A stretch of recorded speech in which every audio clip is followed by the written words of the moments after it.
নতুন নতুন জিনিস তৈরি করতে চীনের জুড়ি মেলা ভার। কখনো ইলেকট্রনিক্স খেলনা বা কখনো প্লাস্টিক ডিম বা অন্যান্য অনবদ্য দৈনন্দিন জিনিস।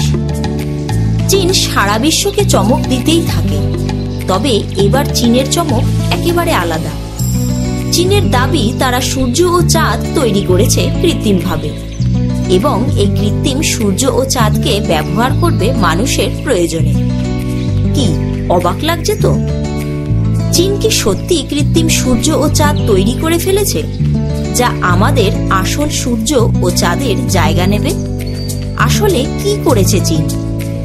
চীনের তৈরি এই কৃত্রিম সূর্য ও চাঁদ ঠিক কেমন এবং কিভাবে তাকে মানুষের প্রয়োজনে ব্যবহার করা হবে, এই সব কিছুই আজ আমরা জেনে নেব এই ভিডিওতে। দেখতে থাকুন ভিডিওটি শেষ পর্যন্ত। প্রথমেই বলি, চীন মিডিয়ার দ্বারা কৃত্রিম সূর্য বা চাঁদ তৈরির কথা বলাটা মানুষকে বিভ্রান্ত করা ছাড়া আর কিছু না। তাদের তৈরি সূর্য বা চাঁদ কখনোই আসল সূর্য বা চাঁদের জায়গা নিতে পারবে না, কিন্তু তাদের এই আবিষ্কার মানুষের উপকারে অবশ্যই আসবে, সে কথা স্বীকার করতেই হবে। তাহলে চলুন প্রথমে জানি চীন কেমন সূর্য তৈরি করেছে। আমাদের পৃথিবীতে যতগুলি বিদ্যুৎ শক্তির উৎস আছে তার বেশিরভাগ হয় পরিবেশকে দূষণ করে অথবা রেডিয়েশন তৈরি করে, আর এই দুটোই কম বেশি ক্ষতিকর মানব সভ্যতার জন্য। যেমন তাপবিদ্যুৎ কেন্দ্রে তৈরি হয় অতিরিক্ত দূষিত ধোঁয়া, আর পরমাণু বিদ্যুৎ কেন্দ্রে তৈরি হয় ক্ষতিকর রেডিয়েশন বা তেজস্ক্রিয় পদার্থ, যা সবসময় নিয়ন্ত্রণ করা সম্ভব নয়। সেই সঙ্গে আমরা যত উন্নত হচ্ছি তত আমাদের শক্তি ব্যবহারের পরিমাণও বেড়ে যাচ্ছে। ভবিষ্যতে এই শক্তির যাতে অভাব না হয় তার জন্য বিজ্ঞানীরা খোঁজ চালিয়ে চলেছেন। খোঁজ চালাচ্ছেন এমন শক্তির যা পরিবেশের ক্ষতি করবে না। তাই আজ সূর্য শক্তি বা সোলার পাওয়ারকে এত বেশি করে গুরুত্ব দেওয়া হচ্ছে। আর এই সূর্যের শক্তি যেভাবে তৈরি হয় সেই পদ্ধতিতে শক্তি তৈরি করতে সক্ষম হয়েছে চীনের বিজ্ঞানীরা। এই পদ্ধতি হলো নিউক্লিয়ার ফিউশন। বর্তমানে নিউক্লিয়ার তাপবিদ্যুৎ কেন্দ্রে যে পদ্ধতি ব্যবহার হয় তা হলো এই নিউক্লিয়ার ফিউশন। সোজা কথায় বোঝালে এই পদ্ধতিতে তেজস্ক্রিয় অ্যাটমকে ভাঙা হয়। এই অ্যাটম ভেঙে ছোট আকারে পরিণত হওয়ার সময় প্রচণ্ড তাপ উৎপন্ন হয়। এই তাপকে কাজে লাগিয়ে স্টিম টারবাইন ঘুরিয়ে বিদ্যুৎ উৎপাদন করা হয়। কিন্তু এই পদ্ধতিতে অ্যাটম ভাঙার সময় তাপের সঙ্গে সঙ্গে রেডিয়েশন ও তেজস্ক্রিয় বর্জ্য উৎপন্ন হয়, যা খুব ক্ষতিকারক। চীন এখানেই তাদের মাস্টার স্ট্রোক খেলেছে। তারা আবিষ্কার করেছে এর ঠিক উল্টো পদ্ধতি। এই পদ্ধতিতে ছোট ছোট অ্যাটম জোড়া লেগে বড় অ্যাটম তৈরি করে। এই জোড়া লাগার সময় যে তাপ উৎপন্ন হয় সেই তাপকে ব্যবহার করে শক্তি তৈরি করা হয়, ঠিক যে পদ্ধতিতে সূর্যে তাপ উৎপন্ন হয় বা শক্তি উৎপন্ন হয়। এই পদ্ধতিতে উৎপন্ন শক্তির কোনো রেডিয়েশন নেই। তবে এই নিউক্লিয়ার ফিউশন বিক্রিয়া ঘটাতে যে তাপমাত্রা প্রয়োজন হয় সেই তাপমাত্রা পৃথিবীতে তৈরি করা অসম্ভব, এবং সেই তাপমাত্রা সহ্য করার মতো কোনো পদার্থও নেই পৃথিবীতে। এই পদ্ধতিতে পাওয়া শক্তি হবে পরিষ্কার শক্তির উৎস, যার দূষণ নেই। পৃথিবীর বিজ্ঞানীরা যার জন্য চেষ্টা করেছে অনেক দিন ধরে, আর এখানেই সফল হয়েছে চীনের বিজ্ঞানীরা। তারা এমন এক যন্ত্র তৈরি করেছে যার মধ্যে একটি প্লাজমার উপর 10 সেকেন্ড ধরে নিউক্লিয়ার ফিউশনের মাধ্যমে 100 মিলিয়ন ডিগ্রি সেলসিয়াস তাপমাত্রা বজায় রাখতে সক্ষম, যেখানে সূর্যের কেন্দ্রের তাপমাত্রা 15 মিলিয়ন ডিগ্রি সেলসিয়াস। তাহলে বুঝতেই পারছেন এই তাপমাত্রা কতটা বেশি। এটি প্রাথমিক স্তরের পরীক্ষা হলেও এর ভবিষ্যৎ রূপ সারা পৃথিবীর শক্তির চাহিদা পূরণের সাথে সাথে পরিবেশকে সুরক্ষিত রাখবে। সত্যি চীনের এই পদক্ষেপ প্রশংসনীয়। শুধু সূর্য নয়, কৃত্রিম চাঁদও তৈরি করে ফেলেছে চীন, তাও আবার একটা নয়, 3-3টে। কিভাবে কাজ করবে এই চাঁদ, চলুন সেটাও জেনে নিই আমরা। মূলত এই চাঁদকে ব্যবহার করা হবে শহরকে আলোকিত করতে। অর্থাৎ রাতের শহরের আলোর চাহিদা পূরণ করবে এই চাঁদ। এই চাঁদকে তৈরি করা হয়েছে আমাদের আসল চাঁদের পদ্ধতিকে কাজে লাগিয়ে। আমরা জানি চাঁদের নিজস্ব কোনো আলো নেই, সূর্যের আলো প্রতিফলিত করে। আর এই পদ্ধতিকে কাজে লাগিয়ে চীন 3টে স্যাটেলাইট পাঠাতে চলেছে মহাকাশে, যাতে আছে রিফ্লেক্টর বা প্রতিফলক, যার উপরে সূর্যের আলো পড়ে প্রতিফলিত হবে পৃথিবীর প্রয়োজনীয় অংশে, যার ফলে রাতের সময় আলোকিত হয়ে উঠবে সেই অঞ্চল। এই আলো হবে আসল চাঁদের তুলনায় 8 গুণ উজ্জ্বল। এই আবিষ্কার রাতের বিদ্যুতের সাশ্রয় করার সাথে সাথে প্রাকৃতিক বিপর্যয়ে রাতের বেলায় খুব উপকারী হবে এবং এই আলোকের স্থান পরিবর্তন করে প্রয়োজন মতো পৃথিবীর যে কোনো স্থানে ব্যবহার করার সুযোগও থাকবে। তাই বলতেই হচ্ছে কৃত্রিম চাঁদ ও সূর্য চীনের নতুন মাস্টার স্ট্রোক। হেই বন্ধুরা, নিউজ পেপার ও আর্টিকেলগুলিতে কৃত্রিম সূর্য বা আর্টিফিশিয়াল সান শব্দটি ব্যবহার করাটা একটু ভুলই দেখায়, কেননা চীন এরকম কিছু তৈরি করেনি যে সেটি আমাদের আসল সূর্যের জায়গা নিতে পারবে। বর্তমানে আমরা আমাদের পৃথিবীতে মোট যত ধরনের পাওয়ার সোর্স ব্যবহার করি তার মধ্যে উইন্ডমিল, জলবিদ্যুৎ শক্তি, সোলার এনার্জি ও বায়োগ্যাস ইত্যাদি বাদ দিয়ে যেগুলি ব্যাপক হারে ব্যবহৃত হয় তা হলো তাপবিদ্যুৎ ও নিউক্লিয়ার পাওয়ার। আর এগুলি প্রতিনিয়তই আমাদের ও আমাদের পৃথিবীর ক্ষতি সাধন করে চলেছে। এগুলি একদিকে যেমন আমাদের এনভায়রনমেন্টকে দূষিত করছে, অপরদিকে এগুলি দ্বারা বিভিন্ন হার্মফুল রেডিয়েশনও ছড়াচ্ছে আমাদের এনভায়রনমেন্টে। উদাহরণ হিসেবে যেমন ধরো, তাপবিদ্যুৎ কেন্দ্রে বিপুল পরিমাণে কয়লার ব্যবহার করে বিদ্যুৎ তৈরি করা হয়, যার ফলে বায়ুমণ্ডল ব্যাপক হারে দূষিত হয়।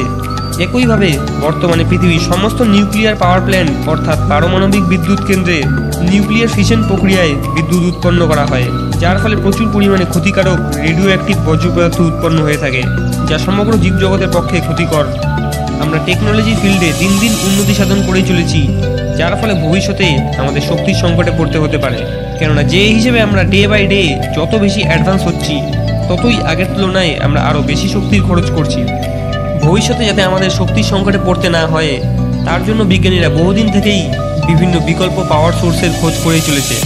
যেমন বহু বছর আগে প্রচলিত শক্তি হিসেবে তাপবিদ্যুৎ শক্তি ব্যবহার হতো, যেখানে বর্তমানে পারমাণবিক শক্তি স্থান নিয়েছে। কিন্তু এটি হওয়ার ফলে আগের তুলনায় আরও বেশি দূষণ ছড়ায়, যার ফলে পৃথিবীর আবহাওয়া প্রতিনিয়ত আরও বেশি দূষিত হয়ে চলেছে। দূষণ কমানোর জন্য বিজ্ঞানীরা প্রতিনিয়ত বিভিন্ন ধরনের এনভায়রনমেন্টাল ফ্রেন্ডলি এনার্জি সোর্সের খোঁজ চালিয়ে যাচ্ছে। তোমরা বর্তমানে সব জায়গাতেই সোলার পাওয়ারের ব্যবহার দেখবে, যা এটি প্রমাণ করে যে আমরা এনভায়রনমেন্টাল ফ্রেন্ডলি এনার্জি সোর্সের দিকে অগ্রসর হচ্ছি। কেননা ভেবে দেখো, এরম বিকাশের তো কোনো মানেই থাকে না যার ব্যবহার আমাদের পৃথিবীকেই দূষিত করে ফেলে। কিন্তু তোমরা তো সকলেই জানো, সোলার পাওয়ার কখনোই নিউক্লিয়ার পাওয়ার প্ল্যান্টের মতো শক্তির যোগান দিতে পারবে না। এই ব্যাপক চাহিদা পূরণের জন্য বিকল্প হিসেবে ব্যবহৃত শক্তির উপরই কাজ করছে চীনা সায়েন্টিস্টরা। এই সম্পূর্ণ ব্যাপারটি বোঝার জন্য তোমাদের প্রথমে নিউক্লিয়ার ফিশন ও নিউক্লিয়ার ফিউশন অর্থাৎ নিউক্লিয়ার বিভাজন ও নিউক্লিয়ার সংযোজনের ব্যাপারে কিছু বেসিক্স জানতে হবে। সাধারণ ভাষায় নিউক্লিয়ার ফিশন অর্থাৎ নিউক্লিয়ার বিভাজন এমন একটি প্রক্রিয়া যেখানে কোনো অ্যাটমের নিউক্লিয়াস টুকরো হয়ে কয়েকটি ছোট ছোট নিউক্লিয়াই তৈরি করে। বর্তমানে পৃথিবীতে ব্যবহৃত সমস্ত নিউক্লিয়ার রিঅ্যাক্টরগুলিতে এই নিউক্লিয়ার ফিশন প্রক্রিয়া ব্যবহার করেই বিদ্যুৎ উৎপাদন করা হয়। রিঅ্যাক্টরগুলিতে সাধারণত ইউরেনিয়াম 235 ও প্লুটোনিয়াম 239 এর ব্যবহার করা হয়, কারণ এগুলি এক ধরনের ফিসাইল ম্যাটেরিয়াল। ফিসাইল অর্থাৎ সহজ বিদারণীয়, যার ফলে এগুলি নিউক্লিয়ার ফিশনে সহজেই ভেঙে চেন রিঅ্যাকশন তৈরি করতে সক্ষম হয়।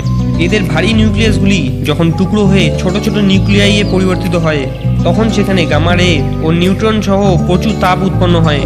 এই তাপশক্তির ব্যবহারে টারবাইন চালিয়ে বিদ্যুৎ শক্তি উৎপাদন করা হয়। কিন্তু নিউক্লিয়ার ফিশনে সমস্যা এটাই যে এই প্রক্রিয়া চালানোর পর প্রচুর পরিমাণে তেজস্ক্রিয় বজ্র পদার্থ অর্থাৎ রেডিও অ্যাক্টিভ ওয়েস্ট উৎপন্ন হয়, যা আমাদের পরিবেশের পক্ষে প্রচুর ক্ষতিকারক হয়ে থাকে। তোমরা নিশ্চয়ই 2011 সালের জাপানের ফুকুশিমা দাইচির নিউক্লিয়ার ডিজাস্টারের কথা শুনেছ, যেখানে ভূমিকম্প ও সুনামির কারণে ফুকুশিমা দাইচি নিউক্লিয়ার পাওয়ার প্ল্যান্টের বেশ কিছু অংশ দিয়ে ক্ষতিকারক তেজস্ক্রিয় পদার্থ লিক করেছিল, যার ফলে ওই এলাকাগুলিতে অনেক বাজে পরিস্থিতি তৈরি হয়ে গেছিল। এবারে নিউক্লিয়ার ফিউশন অর্থাৎ নিউক্লিয়ার সংযোজন, এটি নিউক্লিয়ার বিভাজন থেকে একেবারে উল্টো ঘটনা। নিউক্লিয়ার ফিউশনের ক্ষেত্রে কিছু সংখ্যক হালকা নিউক্লিয়াস একত্রিত হয়ে ও যুক্ত হয়ে একটি ভারী নিউক্লিয়াসের সৃষ্টি করে, যার ফলে অনেক মাত্রায় তাপ ও শক্তি উৎপন্ন হয়। আমাদের সূর্যের মধ্যে তাপ ও আলোর উৎপত্তিও এই নিউক্লিয়ার ফিউশন প্রক্রিয়ায় হয়ে থাকে। সূর্যের মধ্যে হাইড্রোজেনের নিউক্লিয়াস ফিউজ অর্থাৎ যুক্ত হয়ে হিলিয়াম নিউক্লিয়াস তৈরি করে থাকে। নিউক্লিয়ার বিভাজনের পরিবর্তে নিউক্লিয়ার সংযোজনে আমরা এটাই অ্যাডভান্টেজ পাবো যে এক্ষেত্রে নিউক্লিয়ার বিভাজনের মতো প্রক্রিয়ার শেষে কোনো তেজস্ক্রিয় বজ্র পদার্থ উৎপত্তি ঘটবে না। তবে এটি স্পষ্ট যে যদি আমরা পৃথিবীতে এই নিউক্লিয়ার ফিউশন প্রক্রিয়াটি ঘটাতে সক্ষম হতে পারি, তবে আমরা বিপুল পরিমাণে তাপশক্তি তো পাবোই, সঙ্গে সেই ক্ষতিকারক তেজস্ক্রিয় বজ্র পদার্থের ভয় থেকেও রেহাই পাবো। এটি একটি এনভায়রনমেন্টাল ফ্রেন্ডলি ও সম্পূর্ণ পরিষ্কার ও পরিচ্ছন্ন উৎস হবে শক্তির, যেমনটা সোলার সেল দ্বারা আমরা পেয়ে থাকি। এই কারণেই বিজ্ঞানীরা বহু বছর ধরে পৃথিবীতে নিউক্লিয়ার সংযোজন প্রক্রিয়াকে সফল করার প্রচেষ্টায় লেগেছিল ও এই বিষয়ে চীন একটি গুরুত্বপূর্ণ সফলতা অর্জন করেছে, যেটি হলো ভিডিওটির মূল আলোচ্য বিষয়। চীনের মতে তারা প্লাজমায় 10 সেকেন্ড সময়ের জন্য 10 কোটি ডিগ্রি সেলসিয়াস তাপমাত্রা ধরে রাখতে সক্ষম হয়েছে, যেখানে আমাদের সূর্যের কেন্দ্রের তাপমাত্রা হলো মাত্র 1.5 কোটি ডিগ্রি সেলসিয়াস। তার মানে তোমরা বুঝতেই পারছো চীন যেই তাপমাত্রা অর্জন করেছে সেটি সূর্যের কেন্দ্রের তাপমাত্রা থেকে 6 গুণেরও বেশি ছিল। তো এবার সবচেয়ে বড় ব্যাপারটি হলো যে পৃথিবীতে তো নিশ্চয়ই এমন কোনো পদার্থ নেই যেটি এত বেশি তাপমাত্রাকে সহ্য করতে সক্ষম হবে। তবে চীন এটি করলো কীভাবে? তোমাদের বলে রাখি, নিউক্লিয়ার ফিশনের তুলনায় নিউক্লিয়ার ফিউশনে বহু গুণ বেশি তাপমাত্রা উৎপন্ন হয়, যা নিয়ন্ত্রণ করা ও ধরে রাখার মতো কোনো ব্যবস্থা না থাকায় বিজ্ঞানীরা এই নিউক্লিয়ার ফিউশন প্রক্রিয়াটি করতে পারে না সহজে, যেটি চীন করে দেখিয়েছে।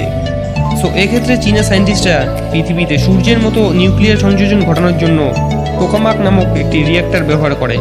এটি এমন একটি ডিভাইস যার ভেতরে উচ্চ মাত্রায় চৌম্বক শক্তি ব্যবহার করে গরম প্লাজমাকে একটি সীমিত স্থানে ধরে রাখা হয়, যাতে কোনোভাবেই এই গরম প্লাজমা রিঅ্যাক্টরটির ইনার সার্ফেসে স্পর্শ না হতে পারে।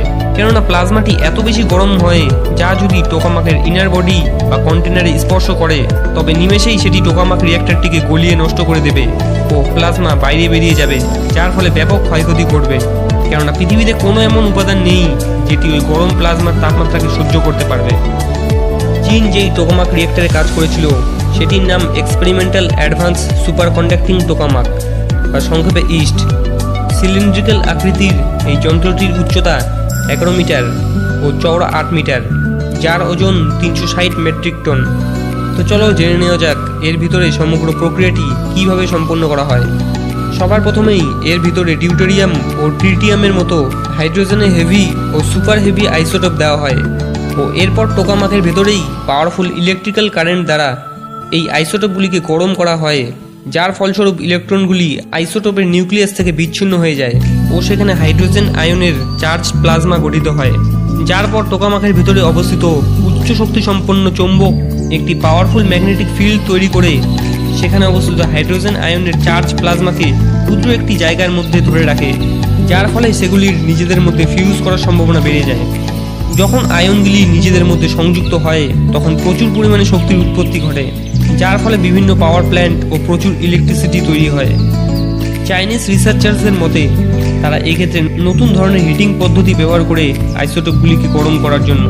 এছাড়াও তারা বিশেষ ধরনের পদ্ধতি অবলম্বন করে সেই গরম প্লাজমাকে ধরে রাখার জন্য। এসবের ফলে তারা 10 সেকেন্ডের জন্য 10 কোটি ডিগ্রি সেলসিয়াস তাপমাত্রা ধরে রাখতে সক্ষম হয়েছিল, যা সম্পূর্ণ মানব জাতির জন্য একটি অনেক বড় অ্যাচিভমেন্ট।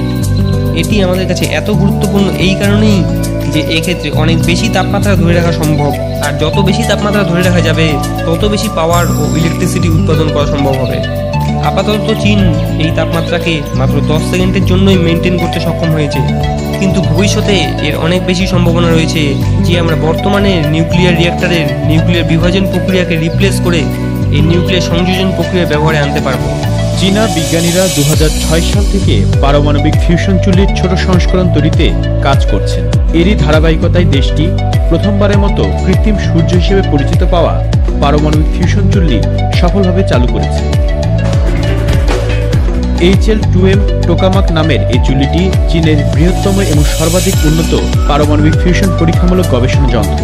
বিজ্ঞানীরা আশা করছেন এই ডিভাইসটি সম্ভাব্য একটি শক্তিশালী শক্তির উৎস খুলে দিতে পারে। এটি গরম প্লাজমা গলানোর জন্য একটি শক্তিশালী চৌম্বক ক্ষেত্র ব্যবহার করে এবং 150 মিলিয়ন ডিগ্রি সেলসিয়াস তাপমাত্রায় পৌঁছাতে পারে। পিপলস ডেইলির তথ্য অনুসারে এটি সূর্যের চেয়েও 10 গুণ বেশি উষ্ণ। দক্ষিণ পশ্চিম সিচুয়ান প্রদেশে অবস্থিত চুল্লিটির কাজ গত বছর শেষ হয়। প্রচুর পরিমাণ তাপ ও শক্তি উৎপাদন করে বলে এটিকে কৃত্রিম সূর্য বলা হয়। ইন্টারন্যাশনাল থার্মোনিউক্লিয়ার এক্সপেরিমেন্টাল রিঅ্যাক্টরের কাজে বিজ্ঞানীদের সহযোগিতার জন্য যন্ত্রটিকে ব্যবহার করার পরিকল্পনা করা হচ্ছে। ফ্রান্স ভিত্তিক বিশ্বের বৃহত্তম এই পারমাণবিক ফিউশন গবেষণা প্রকল্প 2025 সালে শেষ হবে বলে আশা করা হচ্ছে।